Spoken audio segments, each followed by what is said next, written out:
First up, the US President J.D. Vance, no less, has blasted a new installation by marginalised communities and creatives at Canterbury University. They've daubed graffiti on this iconic building in order to promote diversity. The artwork features red graffiti-style writing on ancient stone walls, posing questions to God. That's right, you heard me right. They got questions for God, such as, why did you create hate when love is far more powerful? This hasn't gone down too well. This, by the way, alongside another story that's bubbling along, which is Durham Cathedral, that's having a silent disco. Is that appropriate for a place of worship? Let's get the views of Canon Brett Murphy. Good morning, sir. Thank you for having me. Canon Murphy, lovely to have you on the programme. And we know Sunday's a busy day for you, so we'll keep it snappy. But your reaction to the graffiti at Canterbury Cathedral, is this a smart move? This is an incredibly foolish move. It's a desecration of the most sacred space, not only for the Church of England, but for the global Anglican communion. So people need to wrap their heads around how important Canterbury Cathedral is and what it symbolises. Since 597 AD, when St. Augustine of Canterbury came to convert the English, that has been the seat of the Church of England's essentially spiritual power. And so what they've done is they've gone and pushed this woke, kind of intersectional, diverse message, and it's very highly politicized stuff, like you just said, which isn't really, well, it's not at all compatible with the traditional teaching of the church. And they've gone and put, well, you know, art's subjective. I don't want to offend people too much, but I think it's really but ugly. But the message behind it is even uglier. And so at a time when the C of E just seems to go and put its foot in its mouth every 2 seconds, this is like the stupidest possible move they could ever do. What does it tell us, Canon, about the culture of the Church of England in 2025? So having crossed swords with them quite a bit, the hierarchy is entirely captured by ideologues, particularly leftist woke ideologues. So they've spent 30, 40 years getting their hands on every single position of power they possibly can. And now they've got the top job with the Archbishop of Canterbury being appointed, a very controversial appointment last week. So a lot of folks sort of hold out hope for the Church of England. There are still good Church of England churches and vicars out there fighting the good fight. But if you understand Anglican polity, you can see that actually once they've got a hold of the levers of power, it's very impossible. It's nigh on to just completely impossible to wrestle those off them. And why is the appointment of Dame Sarah Mullally, the Right Reverend, Right Honourable Dame Sarah Mullally, such a controversial appointment as Archbishop, do you think? Well, firstly, she diverts from the Church's ancient teaching on morality and sexuality quite a bit, but also for a lot of Anglicans and a lot of Christians around the world. In fact, the majority of Christians, they don't believe that the Bible teaches a woman can hold the office of a bishop. So they've effectively split the Anglican communion globally. And they knew what they were doing when they made this choice. They've chosen their ideology over the unity of the church. So I think it's now 85% or maybe even 90% of global Anglicans have decided they don't recognise their leadership at all. So they've basically cooked the Anglican communion in one foul swoop.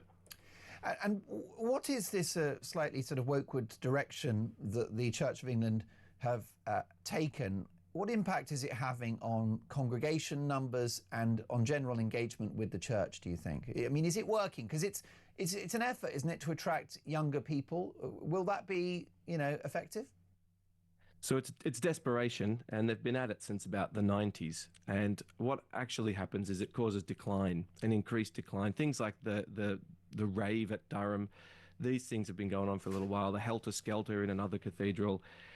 There's also been crazy golf, I think, in another church. Yeah. There's just this lame sort of gimmicky attempt to get public engagement. But what we see in all mission statistics, literally almost every mission statistic that is measured by the church, is that good old-fashioned plain Bible teaching, good old-fashioned Christian values are what attracts people. It's not becoming more and more and more woke and increasingly trying to appeal to the young'uns, because frankly, a lot of young people just see this crap as cringe. They just think this is stupid. I could go and get that at an art gallery. Why would I want that at church? Well, indeed, it feels like an institution that hates itself in some ways. It does. Yeah, they're very much like a lot of sort of woke lefty thinking. There's sort of a suicidal empathy to their thinking. So they think if they just push further and further into these ideologies, somewhere along the way, something will go right. And a lot of them are just crusaders. They are convinced that they are correct, and they're so blinded by their belief that this sort of far left stuff that they push is correct. They can't see that actually what they're doing is literally killing the church they're supposed to be representing. Is there a way back for the Church of England, or do you think that people that worship God will be going to perhaps more small c conservative venues in the future? I think in the short term, people are hemorrhaging to smaller, particularly Anglicans, independent Anglican groupings like GAFCON or the Anglican Church Traditional. But in the longer term, I mean, miracles are possible, right? I have to say that. In a sort of possible conservative or whatever government in the future, I mean small c conservative, because it is the established church, if the will of the parliament was to turn it back to some sort of sanity, then it could possibly be forced to turn to sanity. But if left to its own devices, unfortunately, I think it's just going to hang itself on its own petard. Yes, it looks like a race to the bottom, doesn't it? And it's happened in the Roman Catholic Church as well, with the last two popes, again, being pretty progressive in their politics, which is not really what people go to the Catholic Church for. Well, no, people don't want to go to see a block of ice blessed by the pontiff. They really don't, do they? How is general Christianity in the UK at the moment? I mean, do we know whether it's in broad decline, or are there certain parts of the religion that are seeing, increasing take-up?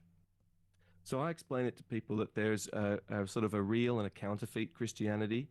A lot of mainline denominations like the C of E, Methodists, they have been captured by ideologues like we were discussing. Yeah. And they're declining hand over fist. Churches sold at record numbers all over the country. But in terms of churches that have stayed true to the ancient doctrines of the church, the simple teaching of the Bible, those churches are growing. So my little church in Morecambe has gone from 2 people to 80 people in just 2.5 years. Wow. And because we just do what we've always done. We do what we say in the tin. We're a Christian church. Well, that's a brilliant place to be practicing, because Morecambe is a beautiful seaside town in Lancaster. Lovely scenery, lovely landscape, and I guess an engaged local population. You must be having fun.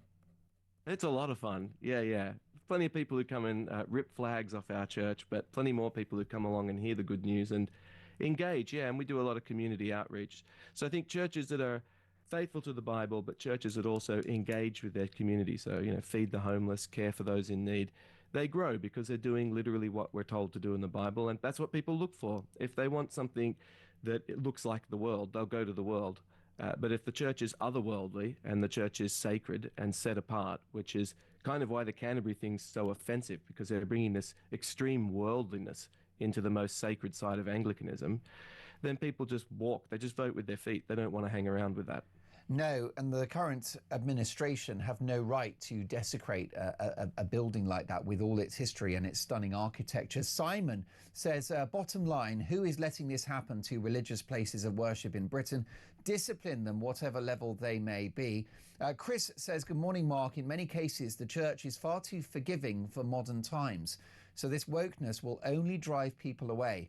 The more you look at religion, it's the cause of many issues in the world, sadly. That's Chris in West Sussex.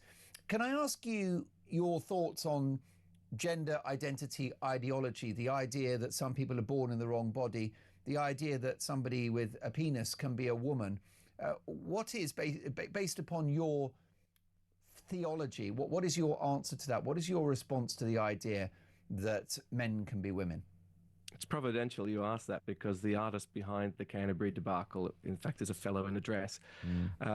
God makes us in his own image, male and female. Genesis tells us he makes us in his own image. So those are immutable characteristics that can't be changed. So people might like to live as the opposite sex, but they can never actually change their sex or gender. It's a fantasy. And actually, I think we see from a lot of secular studies that this is exceptionally difficult. It's a very unhealthy way to live for people. The suicide rates, even after transition, are through the roof. And the rate of people who detransition is increasing every single year, and they don't get a lot of support. So I think the normal Christian response, the traditional Christian response, is to say we love everybody, but we don't accept certain things people do because the Bible tells us that those things are not compatible with God's word. And the trans stuff is definitely in that category. And the worrying trend of a lot of the trans stuff to target children and youth is also a grave concern for Christians. Canon Brett Murphy, a delight to have you on the programme. I look forward to catching up in the near future. A fascinating conversation. Your reaction, please, 0344 499 1000. Are you a practising Christian? Let me know your thoughts about the direction of the church.